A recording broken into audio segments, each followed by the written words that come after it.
Shalom, amada igreja. Shalom.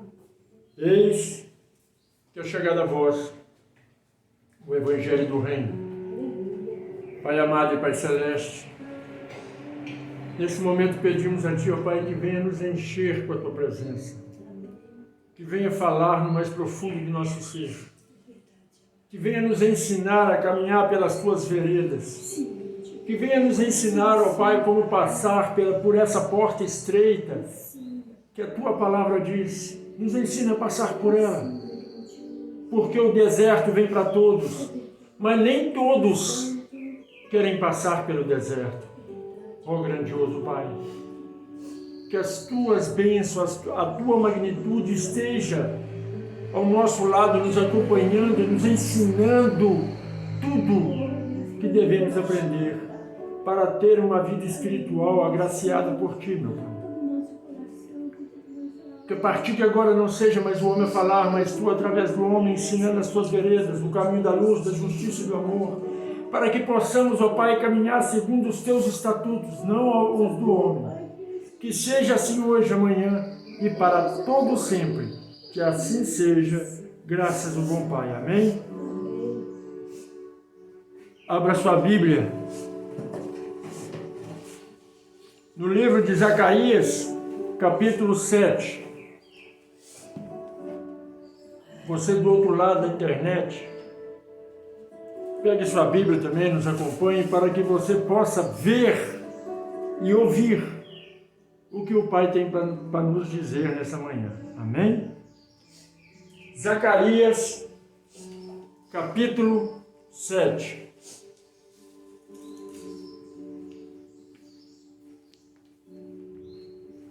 Primeiro versículo.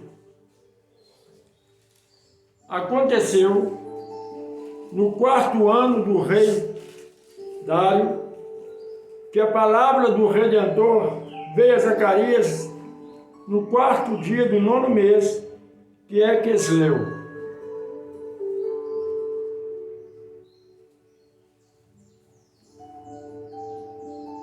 Quando o povo enviou Zarezer e Requem Meleque e os seus homens à casa do Criador, para suplicarem a favor do Senhor. E as pessoas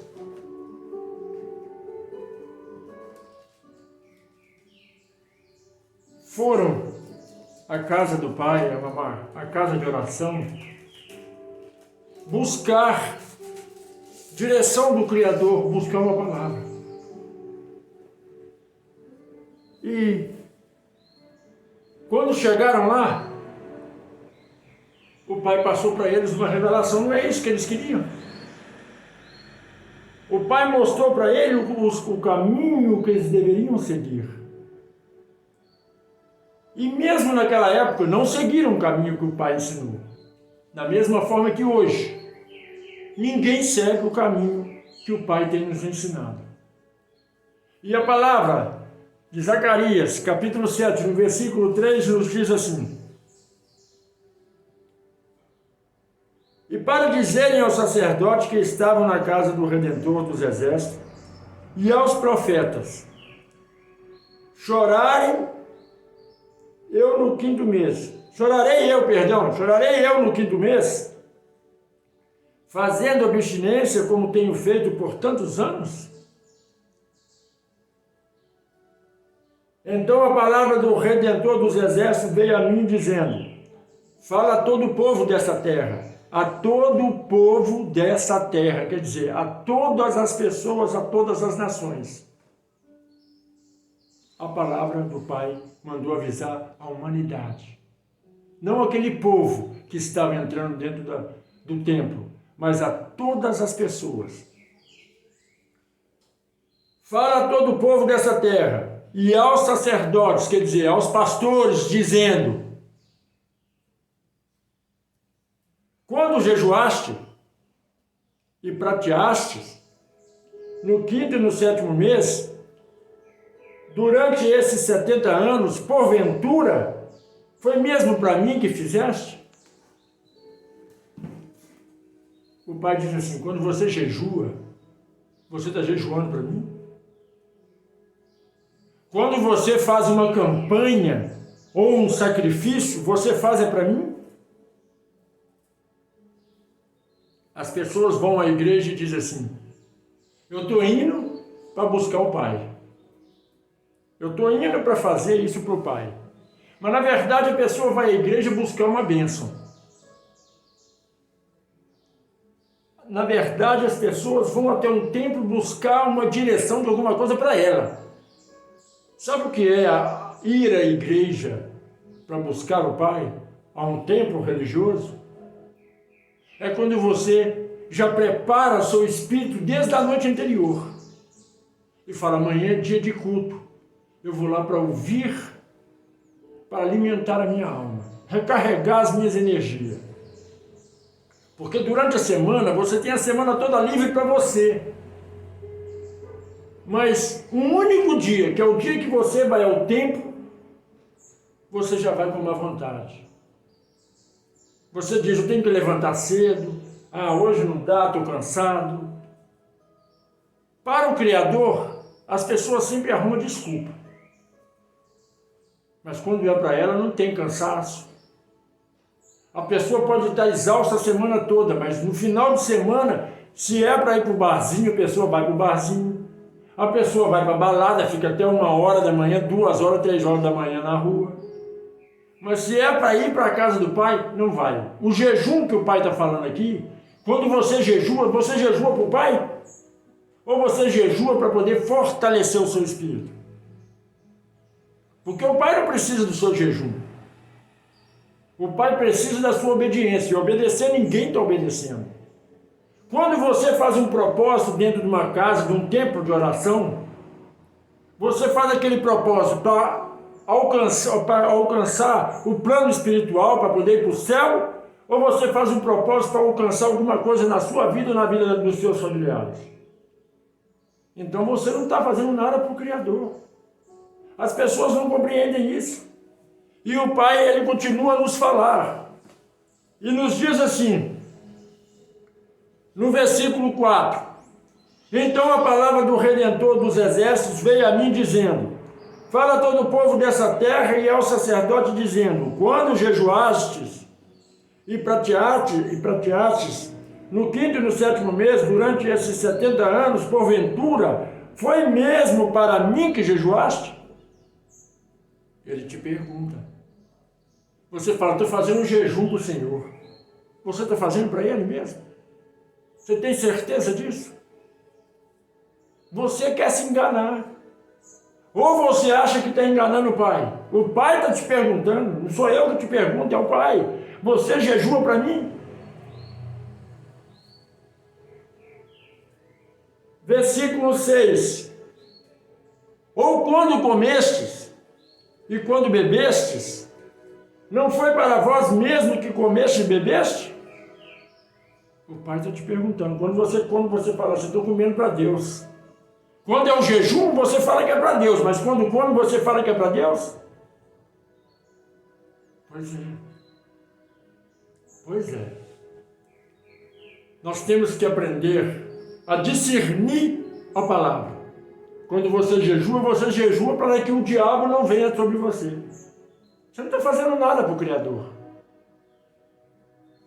Quando você faz uma campanha, você não está fazendo a campanha, Pai, eu estou colocando aqui R$1.000 no altar para mim ser abençoado com a tua graça e eu poder ir para o céu. Não, você coloca R$1.000, 2.000, 5.000 no altar e diz para o Pai, eu quero ter o dobro disso que eu estou pondo. Eu quero ter uma casa boa, um carro bom, uma saúde. Não é isso que você faz? Você faz alguma campanha para poder ir para o céu? Ninguém faz campanha para ir para o céu. Ninguém coloca dinheiro no altar para poder dizer, eu quero a minha salvação, Pai. Estou pondo aqui, estou comprando a minha salvação. Mas você acha que você compra a bênção, não é? Você acha que você compra a misericórdia do Pai. Você acha que você compra a casa boa colocando dinheiro no altar, compra um carro bom colocando dinheiro no altar. Aí o Pai te pergunta, tudo que você faz sobre a terra, você faz para mim?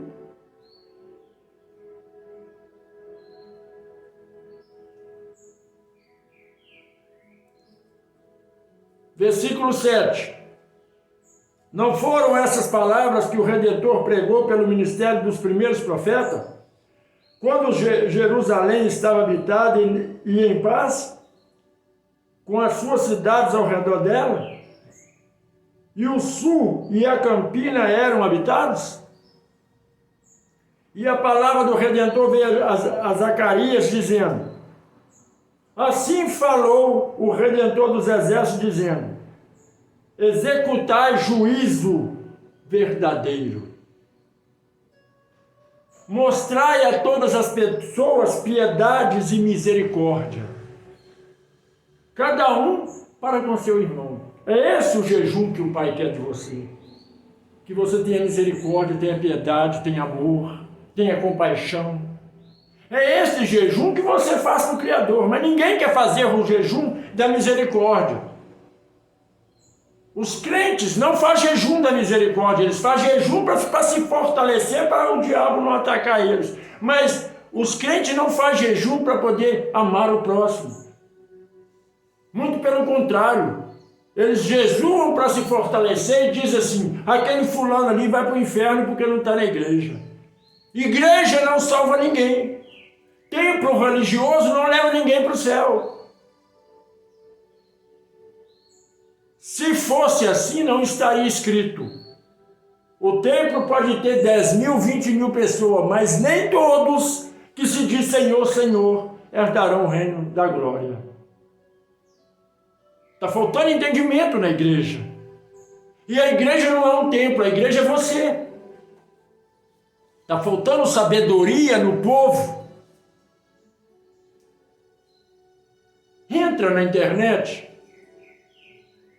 e faz a seguinte pergunta: pastores hereges. E você vai ver o que aparece.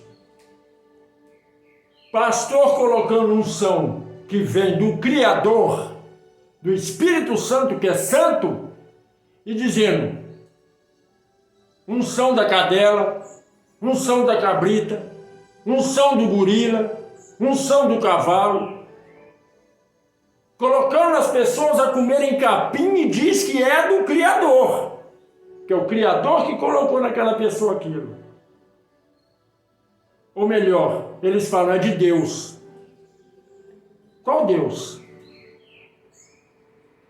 Beelzebul também é Deus, daqueles que praticam iniquidade. Beelzebul também é Deus, daqueles que praticam essas horrendas coisas dentro do templo, dizendo que é em nome do Altíssimo. Pessoas rodopiando dentro da igreja, dizendo que está cheio de unção do Espírito Santo. Mas então a palavra, ou a minha Bíblia, está errada, porque a palavra diz: Espírito Santo é calmaria. Quando você recebe o Espírito Santo, você se torna uma pessoa tranquila e em paz.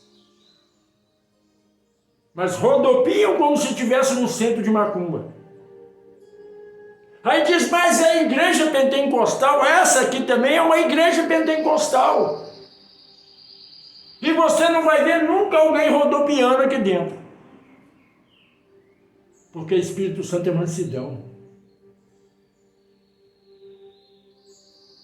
Esse falar em línguas que essas pessoas falam aí, não tem nada a ver com a língua dos anjos.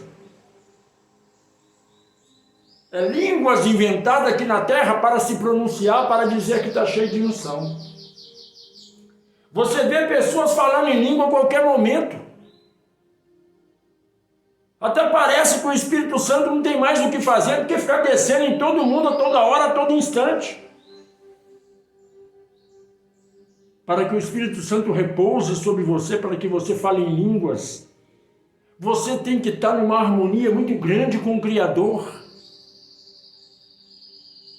Cristo, que era o Filho do Pai, o próprio Pai que se fez carne e desceu aqui embaixo, não falava em língua toda hora. O Espírito Santo não agia nele a toda hora. É só você ver os milagres na Bíblia. Não era a todo momento que o Espírito Santo agia. Mas as pessoas hoje em dia, o Espírito Santo está agindo toda hora tem profeta revelando. O Espírito Santo revela para esses profetas 4, 5, 6, 7 vezes por dia. Essa pessoa é mais santa do que Cristo. Porque a todo momento o Espírito Santo está nela.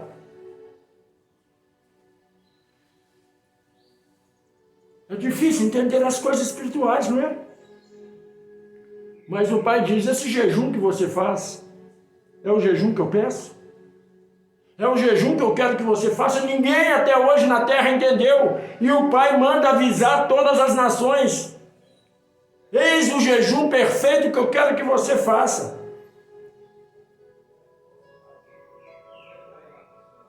E a palavra em Zacarias, capítulo 7, versículo 10, diz assim: o jejum perfeito que eu quero é que não oprimais a viúva, nem os órfãos, nem o estrangeiro, nem o pobre, nem tente cada um em seu coração o mal contra o seu próximo. Qual que é o jejum perfeito que o Pai quer? Que você não tome dinheiro dos outros. O que é oprimir? É tomar aquilo que é pouco.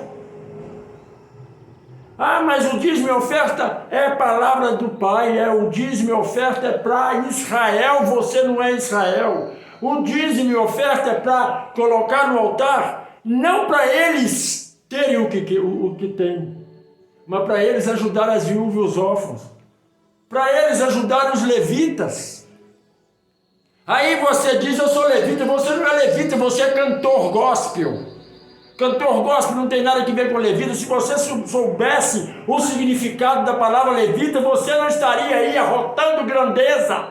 Levita quer dizer escravo dos irmãos, e você jamais quer ser escravo de alguém. Levita quer dizer pessoa humilde que vai cuidar da igreja, do templo, do banheiro da igreja. Você é incapaz de pegar um papel no chão dentro do templo que você frequenta. Sabe o que é levita? É ser escravo.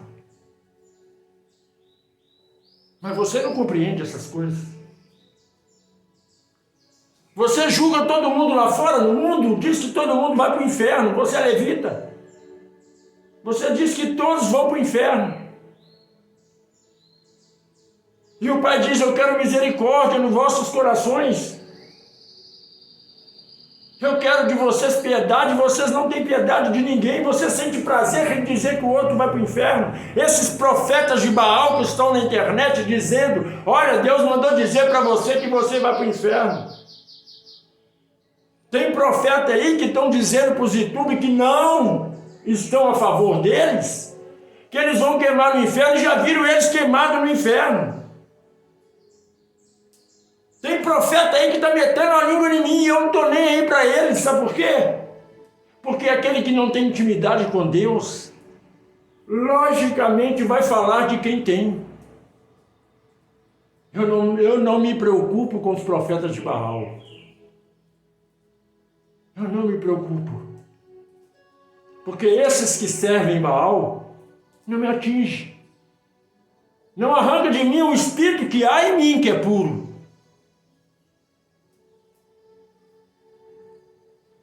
Aí você vai dizer, me prova que Deus é contigo. Me prova. Com A mais B, que você, que diz que o Pai existe, que Deus existe, me prova que Ele existe. Me prova a existência dele, essa existência maravilhosa que você diz que existe. Assim são muitos ateus que me perguntam. Mas se vocês não compreendem as coisas espirituais, como é que eu vou te explicar? Aí você do outro lado vai dizer, olha, tá vendo? Ele não consegue explicar a existência do Pai. Não, eu consigo explicar a existência do Pai. Mas você é ateu. Você que diz que serve o Criador no altar, não compreende as coisas do Pai. Por isso que você faz o que faz. Você viu o Pai dizendo ali? em Zacarias 7. Avise o povo dessa terra e avise os pastores, os sacerdotes. Sacerdote quer dizer pastor. Avisa eles que eles estão fazendo coisa errada, eles estão colocando canga nas costas dos meus filhos. E não estão ensinando o paraíso, não estão ensinando a misericórdia. Olha para todas as denominações da face da terra, não estão pregando amor e nem salvação, estão pregando prosperidade. Sabe o que é? Sabe quem é o Criador? É algo inexplicável. Mas eu vou tentar, de maneira terrena, explicar para você quem é o Criador, para que você aprenda que o que está escrito aqui só existe para aqueles que têm fé. Só é conteúdo verdadeiro para aqueles que acreditam no poder e na misericórdia divina. Muitos crentes vão dizer, eu acredito, você não acredita, porque senão você não fazia o que faz. O Pai não faz acepção de pessoas, e você faz. Você fala que o maconheiro não pode entrar na sua igreja, que a prostituta não pode entrar na tua igreja, que o gay não pode entrar na tua igreja, que o ladrão não pode entrar na tua igreja, que o assassino não pode entrar, que ele tem que se consertar primeiro, que ele tem que se batizar. Você sabe o que significa o batismo nas águas? Para você pedir perdão para si mesmo, porque esse batismo não vale nada.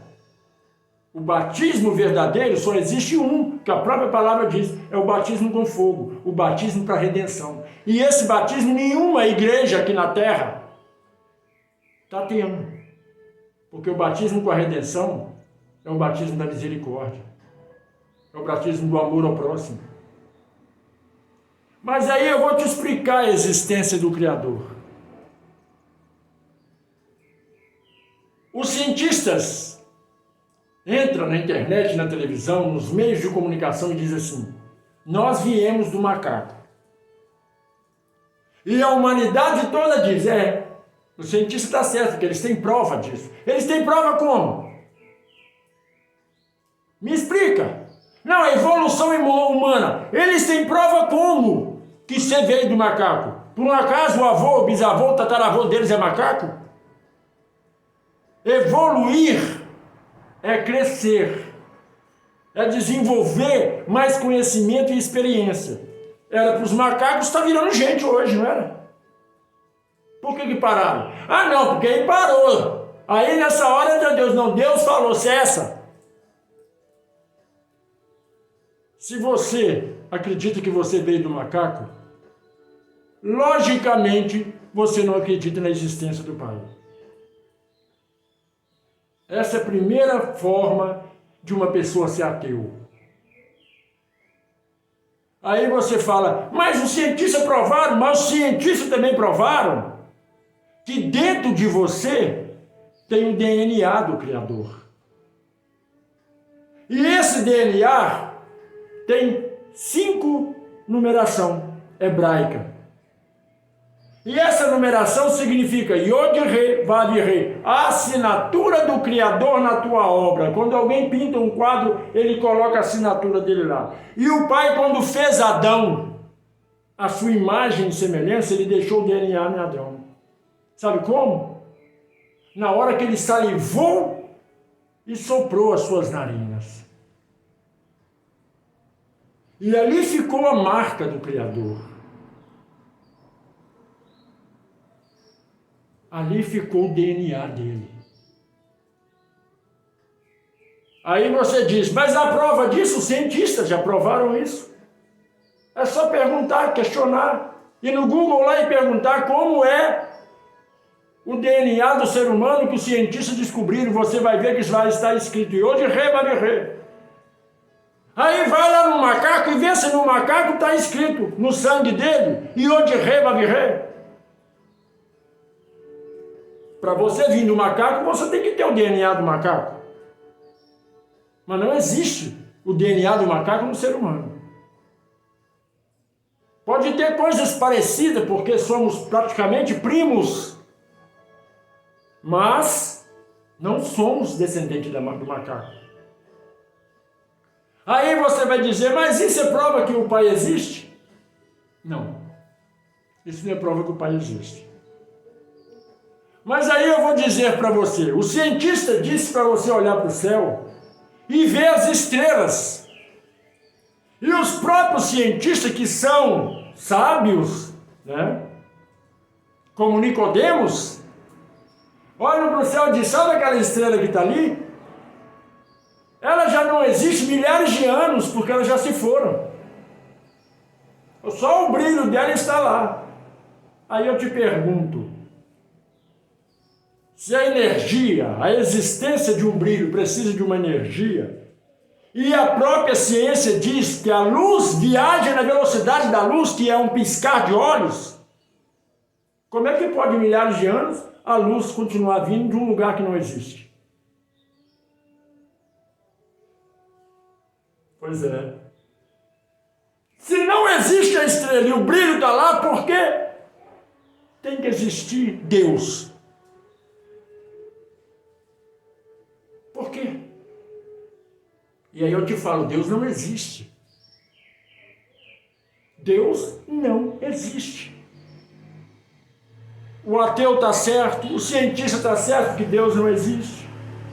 Toda aquela pessoa que faz e acontece, Deus não existe. Isso é claro.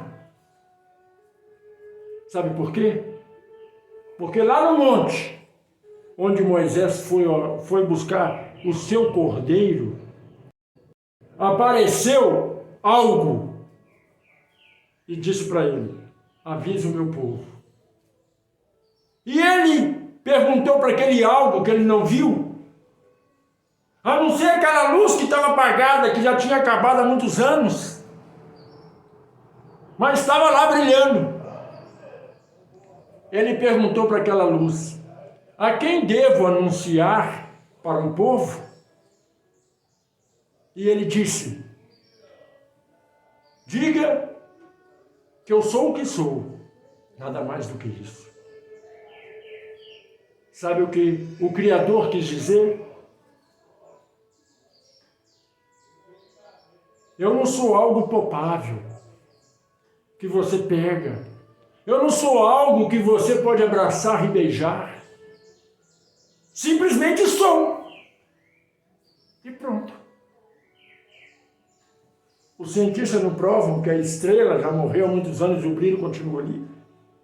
Se algo que viaja na velocidade da luz ainda existe até hoje, porque a luz viaja no piscar dos olhos. E não era para ela estar continuando a brilhar. Então o cientista cai em contradição e diz que a Bíblia cai em contradição. A palavra do Criador, ela não cai em contradição. O Pai nunca disse que ele existia. Vai lá, onde Moisés estava no monte, ou procura na Bíblia a existência do Pai. Não existe. A própria palavra diz, no princípio era o verbo, a palavra. E a palavra estava com o Pai. E a palavra era o Pai. Palavra. Não é nada existente. E esta palavra, que não existe, se fez carne e habitou no nosso meio e nos ensinou como amar a palavra que não existe. Mas você não vai compreender as coisas espirituais porque não entendem a essência da misericórdia divina. Mas o Pai sabia que muitas pessoas iriam questionar a sua existência, mas ele disse, a tua fé traz à existência aquilo que não existe. A tua fé faz algo improvável que ninguém conseguiria fazer. Você que é ateu, você nunca vai trazer a existência do Criador para a sua vida porque você não acredita. E para acreditar precisa ter fé. Existe o Pai? Essa Bíblia, a palavra, tem algum fundamento? Nada. Para você ateu, para você médico, para você cientista, para você pastor que fica fazendo tanta asneira no altar, ela não tem importância para você. Mas essa palavra, para quem tem fé, para quem coloca em prática os ensinamentos, ela tem existência. Porque não é palavra, é o que está por trás. E o que está por trás, que seus olhos não vê, é que é essência. Para você entender a existência daquilo que não existe, você precisa ter fé.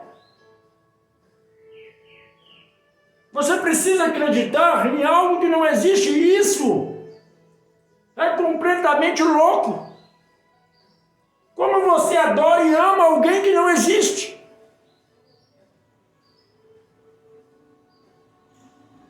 É impossível. Mas quando você passa a sentir esta vontade imensa de conhecer esse algo que não existe, essa estrela que não existe mais, mas está brilhando e você está vendo o brilho dela, você traz à existência aquilo que não existe para o mundo, mas existe para você. E quando isso vem para você, por isso ele disse, nem todos que dizem Senhor, Senhor, herdarão o reino dos céus, porque estão numa igreja, mas não acreditam na existência divina. Para você acreditar na existência divina, você tem que acreditar em algo que não existe. Porque o ser humano gosta de coisas palpáveis. E você não toca em Deus. Você não pode abraçar Deus. Você não pode beijar Deus. Para que Ele haja na sua vida, você tem que sentir. Aí você vai dizer, nossa, mas isso é impossível sentir algo que não existe. Pois é. Mas se alguém que fez um estudo de hipnose chega para você e diz para você assim, você é um cachorro, você não se torna um cachorro na hipnose?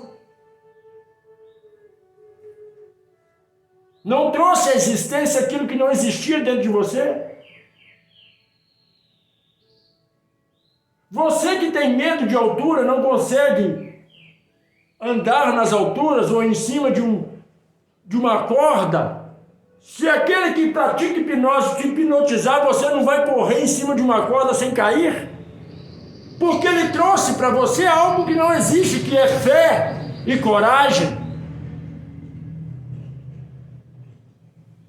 A palavra diz, quando você adormece, para muitos morre, o espírito daquele que você crê volta para ele.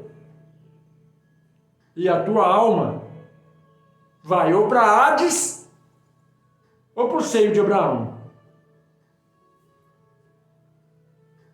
Se o Espírito está em vós, como você não acredita na existência dele? Quando você crê piamente em algo grande, você faz com que aquele algo grande se materialize na sua frente. Se você crê que você pode falar com seu ente querido que morreu, ele vai se materializar na sua frente. E muitos vão dizer, não é o ente querido, não. É o diabo que se materializou para conversar com você, não. Não é o diabo não preocupa com essas coisas, não. O diabo tem muito mais do que fazer do que ficar materializando para aparecer para as pessoas. Aquilo ali é a sua mente que transferiu aquela tua fé para aquilo ali. Mas aquilo não existe. Já se foi. Mas você não traz à existência aquilo que não existe. Por um acaso, Saul, quando foi consultar uma bruxa, ele não trouxe de volta dos mortos o profeta? Mas o profeta já estava morto, ele não trouxe de volta? Ou você não lê Bíblia? Mas era o profeta que estava ali? Ou a consciência, ou o subconsciente que projetou a imagem do profeta ali e disse para ele: por que me perturbas? Ou você vai dizer que é o demônio que se materializou ali? Porque hoje em dia, para o crente, tudo é demônio. Tudo é capeta, diabo. Cristo, quando ele veio, ele disse para nós assim: eu estou indo, mas vós outros farão milagres e farão coisas que nem eu mesmo fiz. Só que ele disse coisas boas, eles estão fazendo coisas horrendas. E diz que é em nome dele. Naqueles dias eu vou virar para vocês e vou dizer: afasta de mim, não vos conheço. Quando alguém ora para alguém, a pessoa é curada, mas ela é curada por quê? Porque você determinou uma bênção. Você sabe o que significa oração? Você sabe? Uma pessoa vai orar para alguém que está doente. Uma pessoa vai orar para aquele que está moribundo, ou numa prisão, ou num leito de hospital. Mas a pessoa não sabe o significado da oração. Moisés, pela lei de Moisés, não a lei de Deus, Moisés diz assim: odeia os seus inimigos e ama somente o que vos ama. E Cristo disse: eu digo ao contrário disso. Ore pelos teus inimigos e bendiz quem você ama. Você não deve orar para quem está doente. Você não deve orar para quem está preso. Você não deve orar para quem está desempregado. Aí a pessoa vai dizer assim: você é louco? A palavra manda orar pelos outros. Não. Você não conhece o significado da palavra orar. Cristo disse: ore pelos teus inimigos. Quando você vai orar, você tem que orar para os seus inimigos. Agora, para a pessoa que você ama, você tem que bem dizer. O que é bem dizer? É profetizar, determinar a bênção. Você ora para os seus inimigos, aquela pessoa que te odeia. Mas para os que vos amam e que você ama, você bendiz. O que é bem dizer?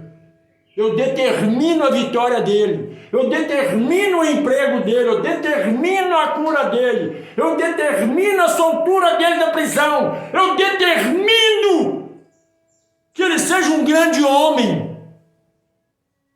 Agora orar, você ora para os seus inimigos.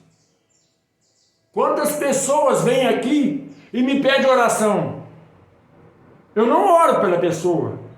Eu determino a vitória. Eu falo: Pai, tu conheces o coração da tua serva e do teu servo.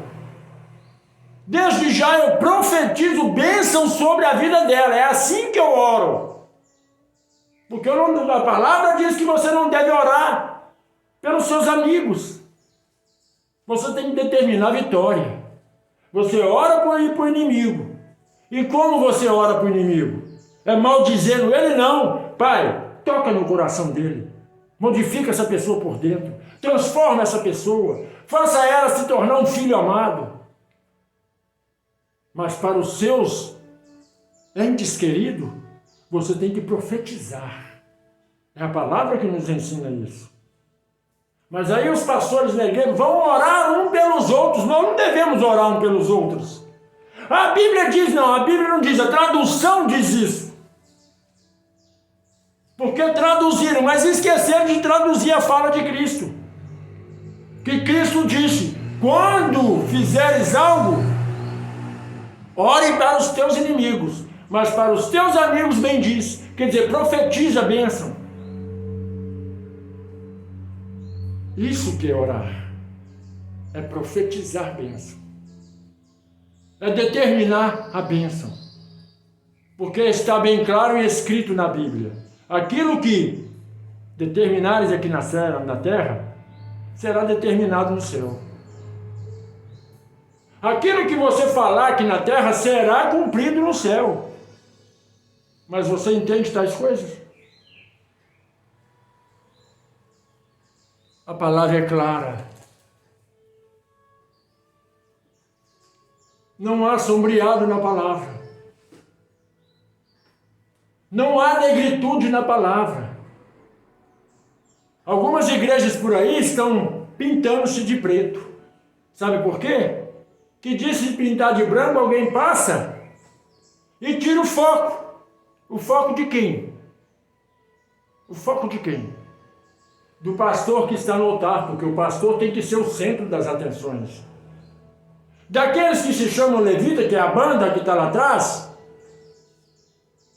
os artistas gospel, tira o foco da pessoa olhar para eles. Aí pinta tudo de preto, pinta o altar de preto e só joga luz, só para clarear aquela pessoa que está ali. Mas o foco é o pastor? Eu sou o foco de vocês? Se eu sou o foco de vocês, sai do meu canal. Porque eu não quero levar ninguém para o inferno. O músico que está no altar é o foco de vocês? Então sai dessa igreja. É preferível que você seja um ateu do que ter foco os cantores e o pastor da igreja. Porque o teu foco na igreja tem que ser Cristo. O teu foco na igreja tem que ser aquele que escreveu as escrituras através daqueles que estavam aqui embaixo. Aquele que ensinou quando ele era o verbo, desceu e nos ensinou a amar. O foco tem que ser outro, esse amor. O foco tem que ser outro, não o pastor e não os levitas, assim dizendo. Mas o foco tem que ser aquele que criou o universo. O foco tem que ser aquela estrela apagada, que não existe mais, mas continua a brilhar, que Cristo, ele não morreu. Ele continua na existência do paraíso, brilhando para você, e o foco tem que ser isso, você vê além dos teus olhos carnais. Você tem que ter visão de águia. Não importa se a igreja está pintada de branco, como muitos dizem que a igreja atrapalha quando alguém passa. Mas a palavra diz, se a tua luz é negra, tamanha negritude há em vós. Você que frequenta uma igreja que é pintada de preto, a tua alma está negra. E é muito triste isso. Porque você aceita mudarem os contextos da Bíblia, porque um homem diz, não, o foco é o altar, mas o altar não é aquele onde está o pastor. O altar não é aquele onde estão os músicos. O altar não é aquelas dançarinas que querem aparecer no altar dizendo que são adoradores. O altar é o plano espiritual, é o trono do Altíssimo. O altar é pela fé. O altar não é algo palpável. O altar não é algo material, carnal. Da mesma forma que o Pai não é carnal, é espiritual, a palavra diz, eu estou sobre a terra a procurar aqueles que me adorem em espírito. O que é adorar em espírito? É acreditar em algo que não existe. Mas não existe ninguém na terra. Ele diz, eu estou à procura de alguém que me adore em espírito e em verdade. Você que se diz crente, você adora ele em espírito e em verdade? Você que está me ouvindo do outro lado, você adora ele em espírito e em verdade? Você vai dizer, adoro. Se alguém te magoa, você perdoa? Perdoa? Se alguém te fere, você perdoa? Se alguém bate a tua porta e pede esmola, você dá? Ah, mas se eu não tiver e tiver só para mim, o pai diz, se você tiver 1 quilo de arroz, divide com 10 ou mais. Mas se eu dividir, eu vou ficar sem. Você não acredita no pai. Você não acredita no impossível. Sabe por quê? Porque se você der o que você não tem, como a viúva deu o que ela não tinha, ela recebeu 20 vezes mais, 100 vezes mais. Quando você faz algo em espírito, em espírito, o Pai te atende. A gente ouve aí louvores dizendo: eu te amo, Pai, eu te amo, eu creio em ti, me faça crer mais em ti. O Pai não vai fazer você crer nele, não. Isso tem que vir lá das tuas entranhas. Isso tem que vir pela fé. O amor de muitos esfriaram. Eles agora querem um mundo dentro da igreja. E esse mundo dentro da igreja é conhecido como passinho santo, que é pagodinho com o nome de Deus, é forró com o nome de Deus. Observa os louvores do passado e os louvores do dia de hoje. Tem até rap para glorificar Deus. Sabe por quê? Porque o mundo está entrando dentro da igreja. Aqueles hinos da harpa já não existe mais. As pessoas caladas dentro de um templo, observando e ouvindo a palavra, já não existe mais. O pastor está pregando, está passando unção para o povo, e o povo está na internet, vendo as coisas na internet. Hoje em dia ninguém mais carrega a Bíblia, sabe por quê? Porque diz que a Bíblia é coisa do passado, já modernizaram e carrega a Bíblia no celular. Para que isso? Sabe por quê? Que na hora que o pastor fala assim, vai no livro tal, já digita na Bíblia ali, no celular ali, já aparece a Bíblia no livro que o pastor disse.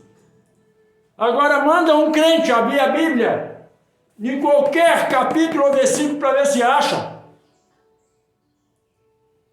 Aí você vai ver meia dúzia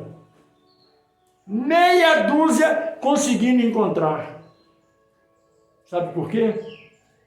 Porque esses meia dúzia não perdeu a essência. Mas os demais vai ficar folheando, até o obreiro ir ajudar. Porque não sabe. Porque só sabe ouvir. Por que eu falo com vocês que estão do outro lado? Pega a sua Bíblia e me acompanha. Para que você tenha esse conhecimento e o hábito da leitura. A palavra diz: conhecer a verdade vos libertará desses lobos que estão no altar saqueando vocês. Por isso o nome do canal é Shema Israel. Ouve, povo meu, o que o Espírito diz à igreja. Não sou eu que vos ensino, é o próprio Criador. Porque a palavra que eu vos anuncio não é minha, é dele. O que eu propago aqui não provém de mim, provém do Espírito do Pai. E o que o Pai prega para vocês, toda a pregação que vocês ouviram, não foi para vocês. Ele pregou para mim primeiro. Ele falou para mim primeiro para que eu passasse para vocês. A correção não é para vocês, é primeiro para mim. Para que eu nunca desvie o meu caminho. Para que eu nunca me sinta altivo, como muitos crentes se sentem. A mulher do pastor se acha a primeira dama. O pastor se acha Cristo aqui na terra. Passa para as pessoas com desprezo, altivo, com o nariz em pé. O pastor tem que andar sempre em pecado para mostrar que é servo de Deus. Se eu estiver trabalhando com cimento, do jeito que eu tiver, eu saio. Sabe por quê?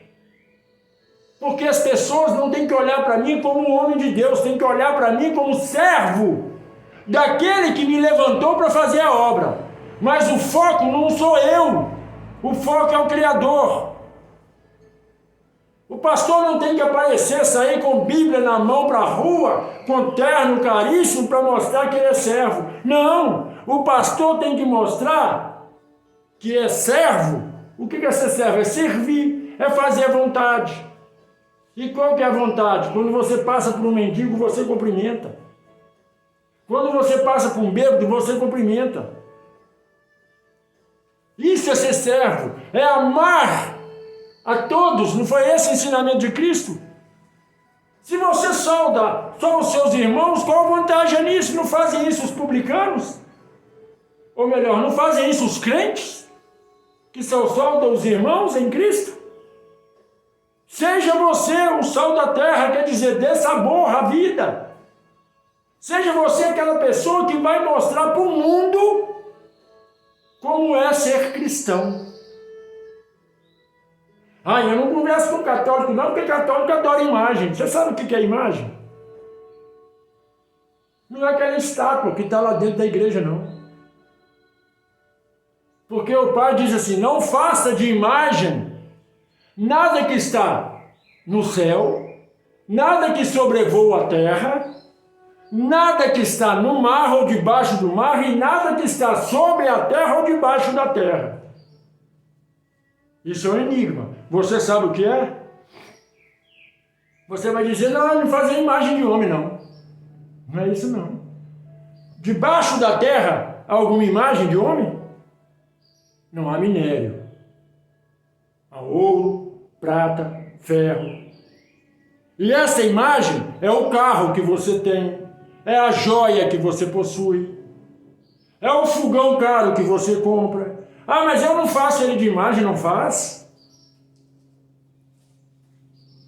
Você dá ao seu carro, à tua casa, as joias que você tem, os móveis que você tem, uma importância tão grande, que ela passa a ser seu Deus. Aprende isso. Imagem não é aquela estátua que está dentro da igreja, é tudo que você passa a adorar. Se você adora muito seu filho, você está fazendo seu filho uma imagem para você. Se você adora muito a sua esposa, você está fazendo a sua esposa imagem para você. Se você adora demais seu marido, você está fazendo seu marido imagem para você, dando mais importância para ele do que para o Criador. E a palavra diz, em primeiro lugar, a primícia tem que ser para aquele. E depois para os próximos. Não exceção para o teu marido e para a tua esposa, mas para todos iguais. Não são todos nós, não somos todos irmãos?